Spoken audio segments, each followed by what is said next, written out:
During the 16th of August 1790 and once again on the 25th of March in 1824, the engraver and printer called William Rowland Faden produced a map which displayed a clear distinction between Great Tartaria and Chinese Tartaria. On the 13th of June 1814, John Morris Valence and James Wilfred Thackeray produced maps of Western and Eastern Tartary. Each of them published the map of Great Tartaria in the manuscript called A Map of the World from the Best Authorities.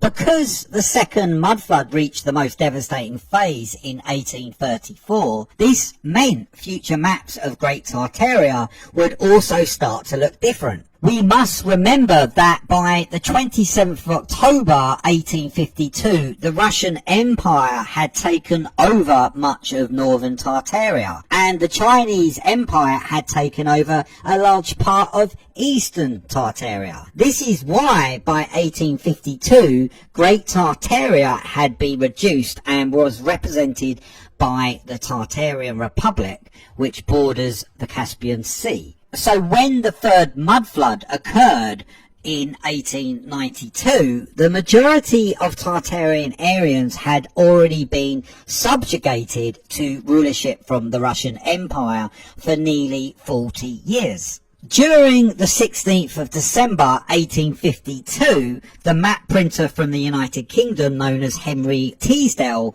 published the map of Great Tartaria in the document called Russia in Asia and Tartary. By the 27th of May 1920, all that was left of Great Tartaria was the Tatar Autonomous Soviet Socialist Republic in Western Russia.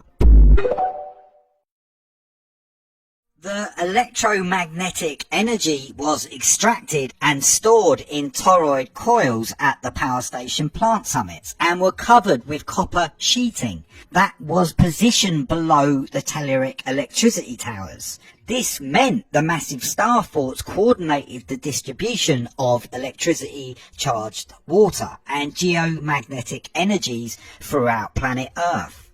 During the golden age of Great Tartaria, all these frequencies, vibrations and energies, the keys to the physical universe, were far more advanced than current ones we understand today. Certain highly scientific Tartarian Aryans had mastered the boundless telluric electricity around them. How did they construct and build their incredible cathedrals and other buildings? Did they have enormous machines to print exquisite ornamentation for their buildings and other types of advanced technology to join the Atlantic Ocean and the Pacific Ocean? A lot of evidence to show that this happened literally in the 1800s. I know it sounds crazy, but what I'm about to say is insane, but trust me and I'll walk you through it. To make it short, Tartary was destroyed somewhere between 300, 400 years ago. It could be longer, shorter, I don't know. But it was through some world-breaking event that caused earthquakes, mud floods all over the world, and this was due to some comet that was summoned through black magic by some evil group. They shook the world up, and people were down and distraught. And remember, this is not the flood of the Bible, this is after. And that is why this theory is so important right now. We truly need to be questioning who we are, what happened in our history, and what's going on here. Well, let's start with the Romans and the Jews. And please, if you're Roman or Jewish, don't take offense to this. I know for a fact that, nowadays, everybody has a really good heart, and it's kind of hard to really just terminalize it with just one word, but I'm sure you've done your research, and when we look into history and history gets dark, no other culture or race has been kicked out of more countries than the Jews from the history that we've been handed down. And there's a really dark history here, guys, and I can't really go into it in this channel, but it does explain so much. The Jews took the knowledge of the Irish, and they basically were a cult of the original knowledge of the Druids. That's the Kabbalah. It's the original tarot and the symbols that came from the Aryan priest of the global world empire after the flood. They took this knowledge, started practicing dark black magic, and basically through sacrifice and horrible religious ideologies, the ancient Jews warped and perverted the knowledge of the Irish. Now I don't know if black magic was used in the destruction of Tartary or not, but you tell me what happened. Tartary could have been filled with peaceful people, because after the fight, they could have been easily subdued by the Roman soldiers. The Romans were the true Tartarians. They were the thieves. What we know as Tartaria is but a lie. The Romans and the Greeks named it using the language of the Gauls. Why? Well, we need to look into an important figure known as Josephus and how he influenced Rome. On Wikipedia, if you search Flavius Josephus, it says, during the First Jewish-Roman War, the Romans were battling the Jewish forces in Galilee. Now, Galilee is just one connection, even though it is in Israel. However, let's just reestablish this connection. So, what's happening? Before Christianity had begun, the Romans had their last and longest battle with the Druids. Well, the Druids were the Jews who hijacked the teachings of the Gomerites and stole it for their own perverted ways, became corrupt, and started sacrificing. That is why we hear about this happening in Carthage and Rome to please Jupiter. And this gets dark, but let's go on. The Gomerites were the Irish people, and this must have happened long after Tartary had been destroyed. So what is going on? All this knowledge that we have is just knowledge from the age after the catastrophe of Tartary, or the story of Tantalus, the father of Nile. But here's the key to understanding this whole conspiracy. This was not Atlantis. I'm proving this through Plato. Plato could have been made up. It's entirely possible that the Greek and Roman civilizations never existed, and whatever empire was the culprit behind the deliberate destruction of Tartaria, or if it was just an accident, well, whatever happened, someone rewrote history after this happened. History is always written by the winners. When two cultures clash, the loser is obliterated, and the winner writes the history books. Books which glorify their own cause and disparage the conquered foe. As Napoleon once said, what is history but a fable agreed upon? Dan Brown, The Da Vinci Code. Let's recap. There was a flood, a deluge. The whole world went dark and was lost. The Irish civilization were the ones who preserved the knowledge from Atlantis. They distributed it throughout the world, and there was a worldwide global civilization. This is when Tartary existed. A group or empire or cult or whatever you want to call it, Rome, came to power through evil, black magic, with a plan to create a new world order. Cataclysm strikes all over the world. The greatest of all empires is destroyed, Great Tartaria, in which the Greeks wrote myths about. This evil group rises, takes over, history is rewritten, and all ancient history is systematically erased by these power-hungry peoples, whoever they were. All the remaining empires and people were forced to join or be killed. This gives me a better position to assert more theories. Now, if this is so, we need to establish some sort of timeline because what's going on? The first clue is in old 1600 maps. There's an I before the 600. Once you look into that, and then you look at the records of the Dust East India Company, they have the same thing. The best way I can explain this whole thing is that the 1600 ones are Spanish or European. They are all made from the European Union. And where did they get their source maps?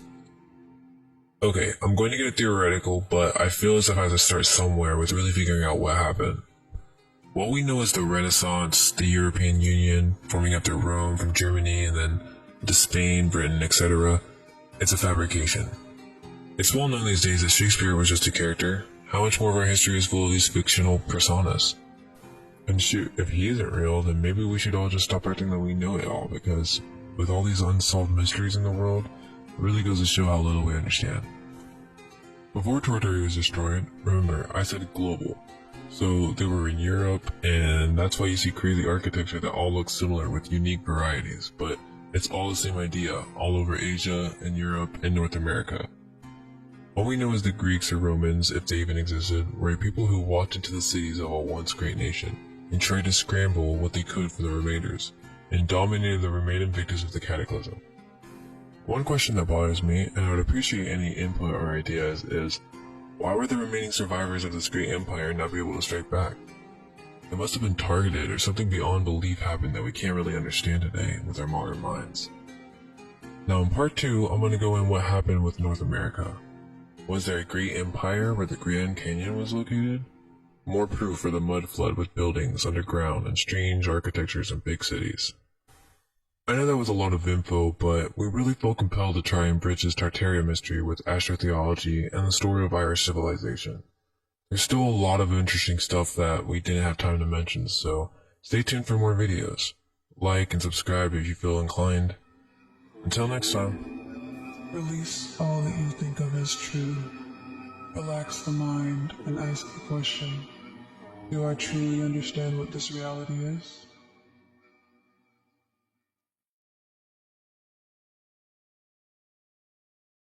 Every single building was constructed with various admixtures of geopolymer concrete, which became firmer and stronger over many years. The buildings of Great Tartaria were surmounted by bright domes and metal needles that directed the telluric electricity from the atmosphere. The civilization of Great Tartaria was widely associated with quicksilver or mercury. That was a substance which distributed free atmospheric electricity to everyone.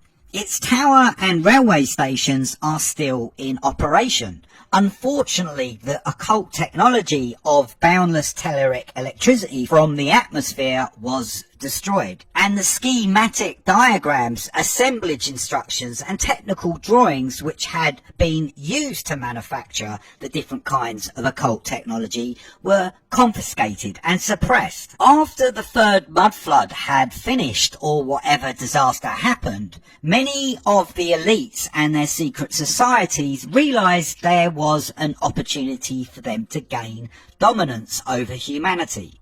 Therefore, it was decided that anything to do with Great Tartaria was erased and concealed. After the third mud flood reached its most destructive phase around 1892, that disaster ensured Great Tartaria would steadily vanish from history.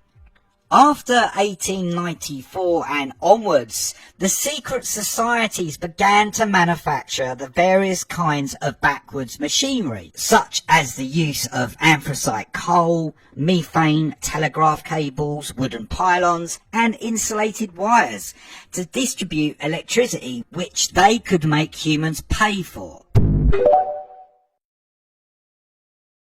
The government lying to us about history. There is a civilization as recent as 100 years ago that was omitted from the history books called the Tartarian Empire, and it was technologically far superior.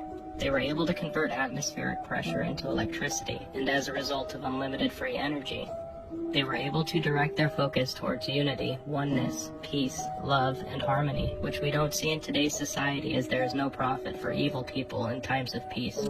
Tartaria was a country with its own government, its own flag, and its own place on the map.